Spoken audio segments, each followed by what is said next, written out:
আসসালামু আলাইকুম, আমি শিউলি বলছি। চলে আসলাম নতুন আরেকটি ভিডিও নিয়ে। আজকে আমি এখানে মাছ রান্না করবো। আর ওই মাছ ছিল বড় মাছ, বড় বড় মাছ ছিল বলে একটুখানি কেটে কেটে নিচ্ছিলাম। আর এই মাছটা আজকে সবজি দিয়ে রান্না করব, তার জন্য মাছটাকে সুন্দরভাবে কেটে ধুয়ে তারপরে এখানে মাছটা ভেজে রান্না করব। তার জন্য এখানে হলুদ, শুকনো মরিচের গুঁড়া, লবণ এটা ভালোভাবে মাখিয়ে নেব। মাখিয়ে নেওয়ার পরে এটাকে তেলের মধ্যে ভেজে নেব।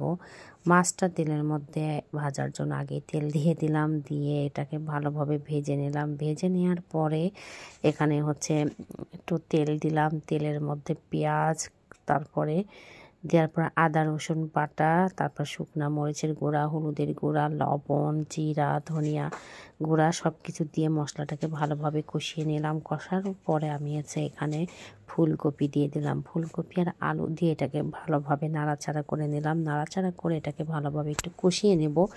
কষিয়ে নেওয়ার পরে একটুখানি ঢাকনা দিয়ে ঢেকে দিলাম। ঢেকে দেওয়ার পরে আবার ঢাকনা ওঠানোর পরে আর লাস্টের দিকে আমি এখানে বেগুন দিয়ে দেব। বেগুন দিয়ে এটাকে নাড়াচাড়া করে নেব, কারণ বেগুনটা আমি প্রথমে দিইনি, বেগুন দিলে গলে যাবে। পরে আমি পানি দিয়ে দিলাম। পানি দিয়ে একটু বলক যখন আসবে তখনই আমি ওর মধ্যে যে ভেজে রাখছিলাম ওই ভেজে রাখা মাছগুলো দিয়ে দিব।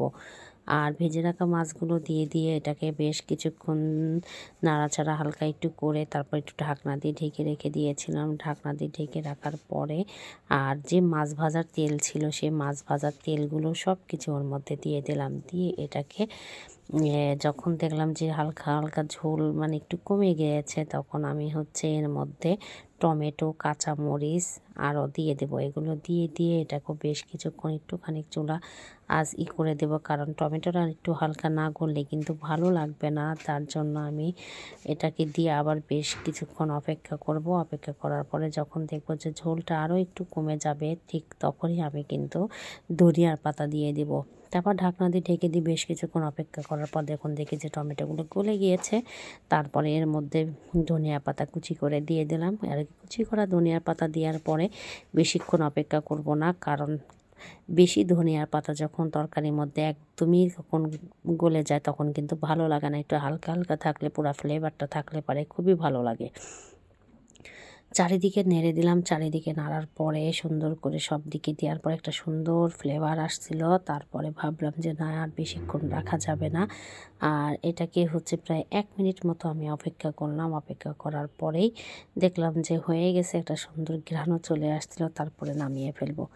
আমার ভিডিওগুলো যদি আপনাদের ভালো লাগে অবশ্যই লাইক, কমেন্ট, শেয়ার দিয়ে পাশে থাকবেন। আরও নতুন নতুন ভিডিও নিয়ে আপনাদের সামনে অবশ্যই হাজির হব। আর আজকের মতো এখানে বিদায় নেব। সবাই ভালো থাকবেন, সুস্থ থাকবেন। আল্লাহ হাফেজ।